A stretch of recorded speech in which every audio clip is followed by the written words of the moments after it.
With the regular season now over, Exeter University and Hartpury met at Topsham, knowing that only the victor would advance into the semi-finals.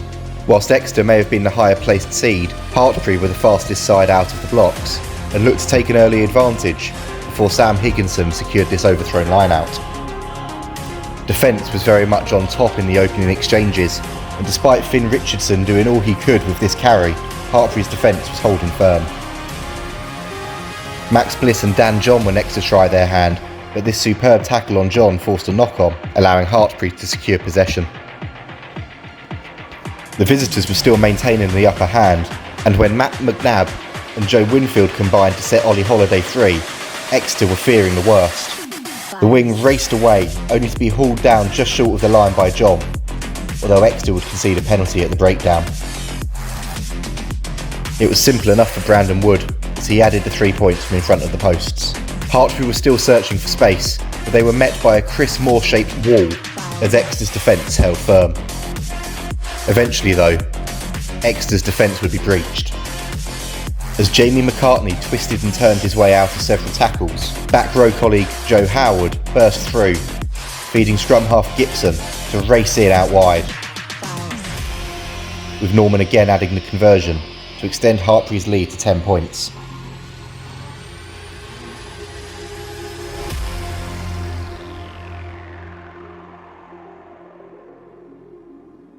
Searching for a response, Exeter looked to maul their way over from close range, but Hartpury's defence was up to the task.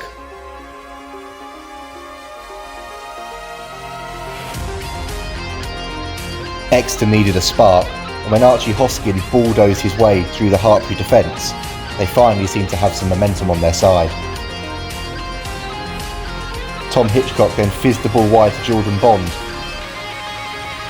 but the winger was unable to make ground into the 22. Exeter continued to press though, and with the advantage, Charlie McCaig fed Arthur Relton, who was tackled high by Josiah Edwards-Giroux. Exeter were unable to make this advantage count, but the centre saw yellow after consecutive high tackles.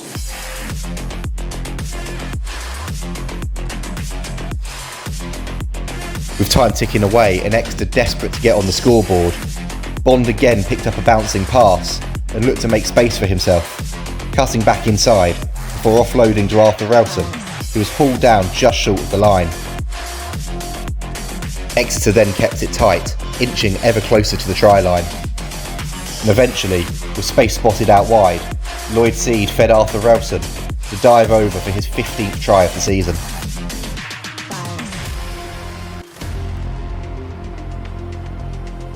Lloyd Seed then added the conversion to reduce the deficit to just 3 points. Exeter were growing into the game now, and when John floated the ball wide to Relton, the counter-attack was on. Whilst the wing was pulled down, Exeter kept building momentum and phases, with Hitchcock again finding Bond on his wing,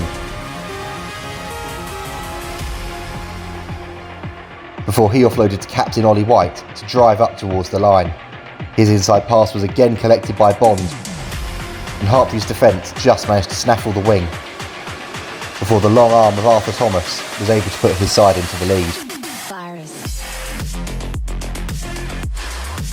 Early in the second half, Exeter really put their stamp on the match, with McCaig feeding John to burst through a gap in midfield, feeding inside to the on-rushing Hoskin to race through and take his side into a 7-point lead. Lloyd Seed then increased the advantage again from the tee. It was all Exeter now, as again, White carried hard for his side. Centre Tom Hitchcock, fresh from making his Exeter Chiefs debut, then barrelled up to within 5 metres of the line, as Exeter continued to look to build phases and search for a crucial try that might take the game beyond Hartpury.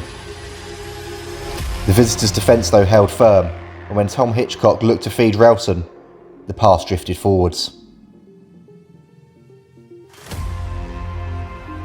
Exeter though were determined to stay in the right part of the field and secured a penalty through Will Yarnell. Lloyd Seed though was unable to add the 3 points from the tee, and that seemed to give Hartpury renewed confidence heading into the final 20 minutes. Hartpury continued to apply the pressure, with Wood chipping through, and Dan John having to gather at the second bite of the cherry. Hartpury were playing with the advantage though, and Wood was able to slot his second penalty of the match to reduce the deficit. Hartpury's tails were up now, and they secured a second penalty moments later, which Wood duly slotted from the halfway line.